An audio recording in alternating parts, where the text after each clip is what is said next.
Well, a couple days out from a fight, we hope. Where's the head at right now? Because it's so crazy. I feel like we've gone down this road so many times, man. So what's the middle check right now? I always just do my thing. I'm always being me. Like I've been really focused for this one, just because, I'm in a new camp.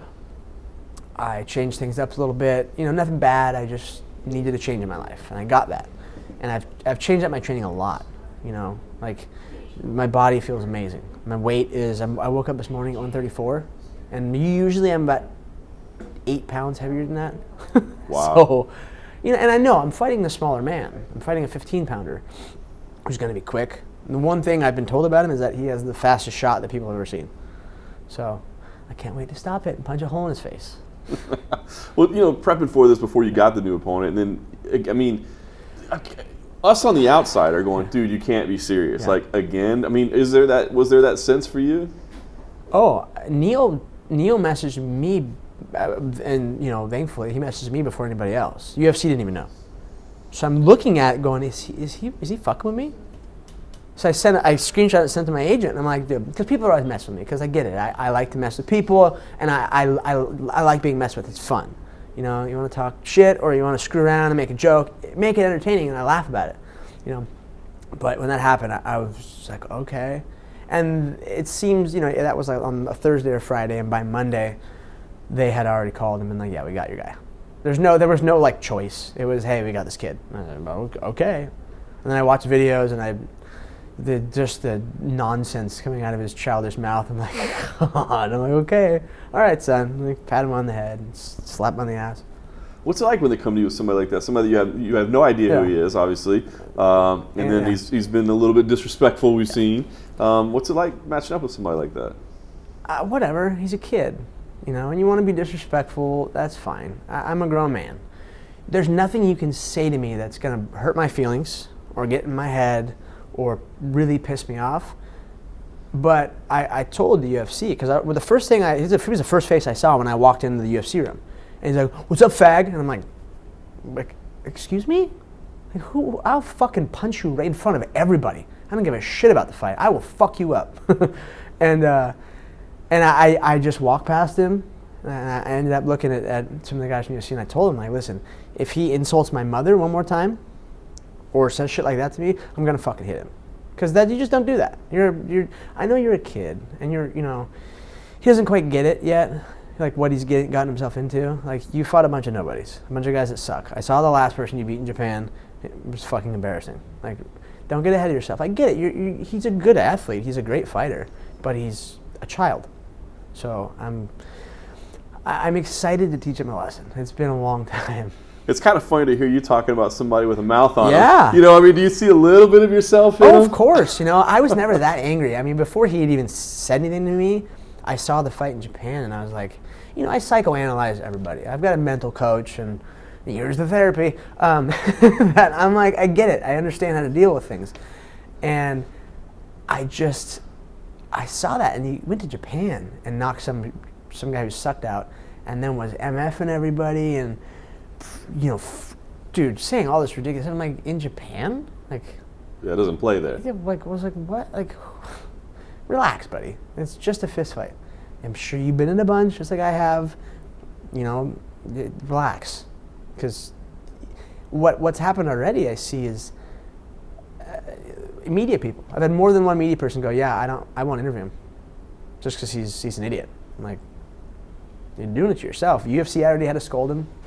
He's a child. He acts like a child. And your 12-year-old humor of you're going to break my jaw and teabag my mom, or whatever other fucking dumb jokes you said, like, it's kind of funny. If I was 12, I'd be fucking laughing hysterically, but I'm a grown man, and if you say that to me, I will fuck you up. Like, I don't care where we are. It's an open invitation. Come on. So is he inadvertently, like, providing you some motivation, or were you already there anyway? I don't need motivation. I've been doing this for almost 15 years. Like, I know what I'm doing, and I just need to fight. But when we hear you say sometimes, like, hey, man, one more injury and I might be out, like, I always wondered, like, is the heart still in it? Is the desire still there? Yes, because I was never able to accomplish. It sits here, Like, I see Demetrious and his success and how good he is. I mean, he's the best. He really is the best. I don't care. Sure, John Jones is the most gifted person ever to walk the face of the earth. Well, he's not Demetrious. You know, Demetrious is a good person, works his ass off, you know, like does the right stuff. But he gets punished. Well, I didn't say punished. He just doesn't make the money for it, which, whatever, that's his own deal. But yeah, I've said it multiple times. I stopped saying anything bad about Demetrious. The man's, for one, the nicest person on the planet. Like, literally the nicest person ever. Like, you could be fighting him, and you see him at the airport. He picks up your bag. So, here, bro, you want coffee? I'm getting coffee. You're like, fuck. Like, God, I want to like hug you and punch you at the same time. But you know, I just see. I know I can beat him. I know I can beat everybody. Everyone knows I can beat everybody. I just had to get my shit together, and it took a while, but I'm here. You know, I have my acts together. My life is centered and perfect, so everything's good. What helped you turn the corner?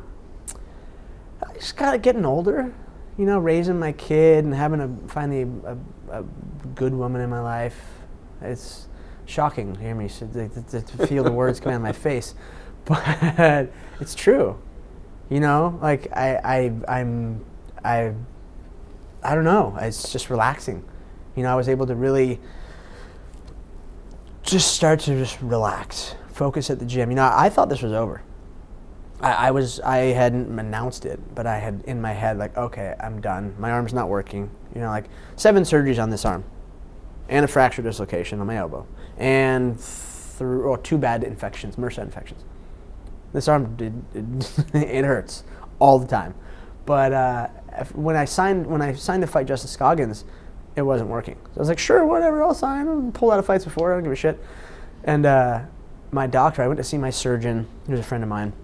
And he's like, listen, we did MRIs with contrast. Now that you've had your stem cell and all this stuff, he's like, your shoulder's fine. Your shoulder's great. He's like, you're in pain? Don't be a pussy. Work through it. Thanks, Dr. G. Hell of a doctor. Yeah, don't be a pussy. Get it done. He does my agent surgeries and all my teammates and my parents and my brother. Like, he's a good dude. And he's like, listen, you're good. He's like, unless you do something catastrophic, which I do, I'm good. So I worked through it, you know, through the pain. There's been days where I've fucking cried over it. I'm on the ground, like, just in so much pain. But those are long gone. By long gone, I mean like a few months gone. But I got nowhere else to go. You know, I got nothing else to do. So I'm really good at this. So talk about the changes in training then. Has it been built around just keeping you healthy? Or? Yes. My whole camp is about keeping me healthy. You know, I do 2 workouts a day. I have about maybe 2 hours or an hour of warm-up time a day total. You know, stretching and rolling out and my movement stuff. And then my workouts aren't longer than like an hour, 90 minutes. You know, earlier in camp they were 90 minutes, maybe, you know, around there. And then now they've gone about an hour, and I'm healthy. I'm in great shape. My weight's lighter than ever. I'm waking up at 134, so it's a plus, you know. I don't have to worry about it. I literally stepped on the scale this morning. I was like, wow, I've really been trying. Like, you know, for a while I got too big, and it was just uncomfortable. Right. Like, I see pictures of me at, like, doing stuff, and I was like, I just look like I'm breathing heavy. I'm like, oh, I was like 160. I remember getting up to about almost like 58, I think. And it was just too, I was out with when I tore my hip and my groin, and I just wanted to get strong, which worked, but I put on way too much weight. So, I mean, it's interesting because I felt like recently, like, you were just fighting to kind of extend your career a little bit. But now it kind of sounds like, you know, I hate to use like a cliche like starting anew or whatever, but it does kind of feel like that's where you feel like you're at right now. Yeah, realistically, you know, I'm starting from the bottom. I'm fighting a nobody, you know, which, nothing against him. He's a nobody for now. You know, he can make a name off me. Realistically, that's what happens in this game, you know. So it's, you know, I'm a realist. I know how things work. I know the world has shit on me so many times. You know, people don't know I've been dead before. I've almost died a few times. I've been through so much, and it's not like I've had the perfect life, perfect family. I grew up on the beach, like in Orange County, like, you know, anything I ever wanted. I just have this weird. I just attract crazy shit that happens to me, like wild things. Like there was We'll have a beer one day, and I'll explain. I'll just start. Things will just fall out of me, and you'll be like, "Wow, I'm writing a book." Well, I'm not writing it. Someone else is, but. Yeah. Very nice. The stories will come out. Yes, that's why I didn't fly him out for this one, but I'm trying to save money. I just bought a house.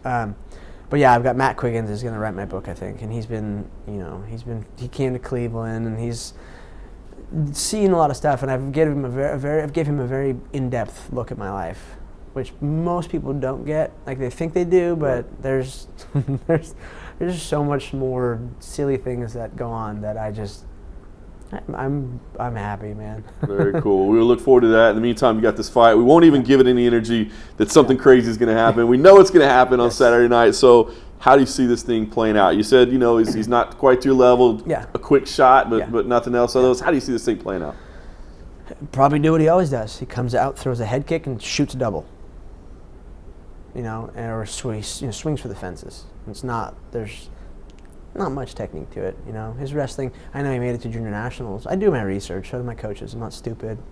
But I watched, one fight, and I was like, okay, I got it. I know what you do. Like, it's simple. He's beginning here, and this is his path, Like, every young man needs to get their ass kicked once or twice. It happened to me, in front of the whole world. So. I can say that he'll last a round. I'll pick him apart for a round, then I'll finish him in a second.